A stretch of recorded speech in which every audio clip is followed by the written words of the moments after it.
Hello there. Thank you so much for joining us. This is News Channel Nebraska. My name's Eric McKay. Let's take a look at our top headlines today. If anything on your to-do list involves Uncle Sam, you may want to cross it off. Parts of the federal government could turn off the lights around 11 p.m. Central Tuesday. It's because of a funding impasse centered on the cost of health care. Amy Kiley has more on how a shutdown might affect you. Millions and millions of lives will be upended. The federal government could shut down tonight and Americans could feel the impact. That's unless Congress reaches an agreement by midnight. I think we're headed to a shutdown because the Democrats won't do the right thing. Sticking points remain. Democrats want to undo recent Medicaid cuts and preserve certain Obamacare subsidies. They also want to make it harder for the president to cut funds Congress has approved. This relates to the well-being and the health of the American people. In a shutdown, non-essential federal employees face furloughs. For Americans, that might affect customer service, paperwork, national parks, food inspections, and more. The White House is even threatening to fire some workers. The federal workforce is already shrinking rapidly, down by 97,000 jobs. Social Security payments will continue, but the timing could be confusing. Today, an unrelated executive order is ending paper government checks. Meanwhile, a shutdown could cause travel delays. Planes will take off, but it's going to be a massive strain on the system. Some experts worry a government closure could hurt the economy. It also could delay the release of economic reports crucial to investors and the Federal Reserve. This will be a momentous week for the U.S. economy and the financial markets. Amy Kiley reporting, News Channel Nebraska. If the government does shut down, payments to senior citizens and other Americans will continue. The Social Security Administration released its updated contingency plan on Monday. In the event of a government shutdown, the SSA will continue to handle new applications, appeals, and certain services. Some internal functions won't be available during a shutdown. The move could also mean Social Security recipients will have to wait longer to learn how much their monthly payments will increase next year. Congress has until midnight Eastern Time Tuesday to approve a new federal spending bill. The Opportunity Scholarship Act was initially passed by the state legislature, then voted down by Nebraskans, only to be reintroduced again in a different fashion. That time, though, unsuccessfully getting through the unicameral. But now, one of Governor Jim Pillen's top legislative priorities is becoming official anyway. Let me just make it really clear, you guys, I am not opting this in. I am cannonballing it in to the state of Nebraska. Pillen signed an executive order Monday putting Nebraska into a program for the newly acquired federal scholarship tax credit signed into law by President Trump over the summer. The federal law allows families to redirect up to $1,700 of their federal income tax liability to a scholarship granting organization, getting a dollar-for-dollar tax credit on their federal taxes. The governor says there are 1 million taxpayers in the state. He says if 1% of them donated, that means $17 million in scholarship aid, giving the state more of a student option on where they want to attend school. What's so exciting about this is there's no arguments. It was stated, we have to have great public schools, we have to have great St. Teresa's. And because of this legislation, both can win. So we're going to be able to do something that even the teachers union is going to support, for crying out loud. They're going to support school choice and funding from the federal government to help all kids no matter where they are. The Nebraska State Education Association disagreed with Pillen's decision. The group that represents more than 23,000 teachers and public school employees across the state said private school vouchers are not required to serve all students. The NSEA says also many communities in Nebraska have public school as the only option. They say this signing diverts those dollars and that lost tax revenue will be felt across the state. The Nebraska Liquor Control Commission is supposed to meet Wednesday and potentially approve the first medical cannabis licenses in Nebraska, but they won't be meeting because most of the commission are gone. Kim Lowe and Bruce Bailey both stepped down from their spots on the commission after Governor Jim Pillen asked them to resign. Those commissioners, also part of the group responsible for the Medical Cannabis Commission. Bailey most recently served as board chair. Lowe had been on the commission for years. A third commissioner who was previously on, Robert Roop, was arrested and indicted by the federal government. Neither of the two that resigned Monday are implicated in the charges issued by the FBI. In the meantime, the governor's office has applications to become a new member of the Control Commission until October 17th. Once Bailey and Lowe are replaced, Pillen will have appointed all three commissioners overseeing the Liquor Control Commission.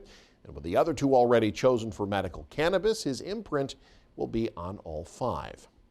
A Norfolk man in jail after authorities say he broke into a local church.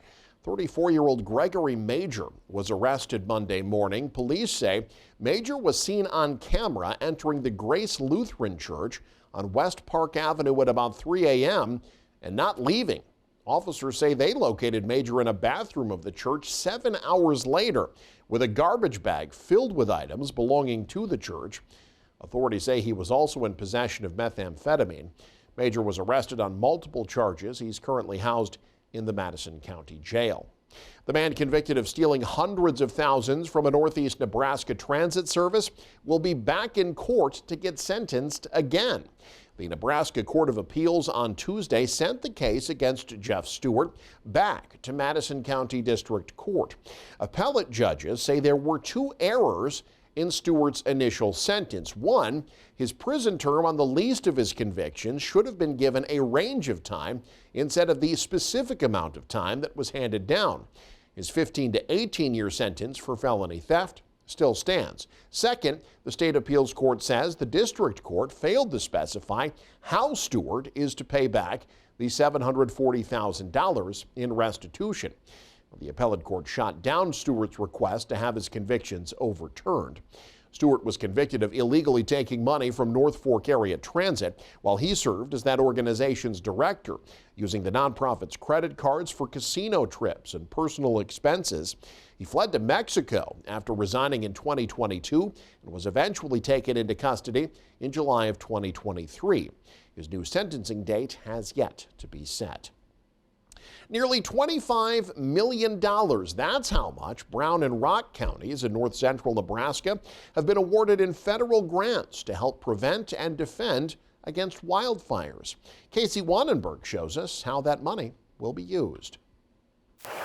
It's not hard to see how Hidden Paradise near Long Pine got its name. We say it's our favorite place. It's peaceful. It doesn't feel like Nebraska. The Ohl family from Omaha is one of many who escape here for a quiet getaway. But in recent years, the peace has been threatened. Fires have burned nearby, like the Plum Creek fire earlier this year, which scorched thousands of acres and even killed cattle. This month, there's good news. This to us was going to be a generational game changer. Brown and Rock counties have been awarded nearly $25 million in federal grants to prevent and defend against wildfires. We're going to be able to make a lot of fire breaks, get rid of a lot of the underbrush and some of the cedar trees and stuff in those areas. In addition to preventing fires, the grants will also have a positive economic impact on the community. It will stimulate the economy with some of the contractors that are hired and the jobs that it will provide. This is a 10-year contract, so it's a long-running contract. But receiving these grants hasn't been easy. No one agency could have done this on their own. Emergency management, along with several other partners, have been working towards these grants since 2023. Last year, the counties weren't awarded the funding, but this year they succeeded. It took all of us coming together to be able to accomplish something this monumental. A monumental project that Booth says will not only make the area safer, but also even more beautiful for those who live here and those who visit. If there ever was a fire around here, it would devastate the entire community. Near Long Pine, Casey Wannenberg, News Channel, Nebraska. And on the 25th anniversary of the founding of a life-saving program, a Northeast Nebraska school is its latest beneficiary. Hanky Hazelton has more. Norfolk Public Schools isn't just educating minds, it's protecting hearts. Having earned official recognition as a heart-safe school, thanks to its dedication and collaboration with Children's Nebraska's Project, ADAM, whose goal is to keep students, staff, and community visitors safe in case of a sudden cardiac arrest. It causes people to pass out. Sometimes they have gasping, breathing, or seizure-like movements, and they don't have a pulse. And so the only way to really solve that problem is to do CPR. Sometimes CPR isn't enough, which is why the Adams Project has worked hard to equip its schools with automated external defibrillators. Analyzes the rhythm, tells you how to, how often to check for a pulse, how often to, do rescue breaths. But the most important part is it can deliver a shock, which resets the heart and allows the normal heartbeat to come back. The initiative all began with Adam Lamel, a 17-year-old Wisconsin teenager whose life was tragically cut short by a sudden cardiac arrest in 1999 while playing basketball at school. He was doing what he loved when he died. Everybody did the right thing, and it still wasn't enough. That's when the Children's Hospital up there, the cardiologists up there, the Lemel family realized that there was more that needed to be done. And that's why they started this national movement to get AEDs where they're needed. Earlier you had mentioned that there's 4 things needed to be designated. So what are maybe the steps that qualifies a school to be recognized as a heart-safe school? Number 1, they've got to have AEDs readily accessible. They need to have an emergency action plan. They need to have an emergency action team where they can, they know CPR, they know what to do. And then 4th, we ask that they practice drills at least once a year. Blair Brink, a dedicated RN with 18 years of service to the schools, shares that thankfully they've never had to use an AED. This recognition not only allows them to upgrade their equipment, but also to expand resources to the surrounding areas. We had 17 and now we're going to have 30, so we are going to be able to add them to bigger buildings so we have more available, and to some of our outside buildings and even Memorial Field and Tahazuka Park where we have sporting events. In Norfolk, Hanky Hazelton, News Channel, Nebraska. And you can stay up to date with the very latest by following us online. Head to newschannelnebraska.com and click on the News tab there. You can also follow us on X, like us on Facebook and Instagram as well. Thanks for joining us. Have a great day. This is News Channel Nebraska.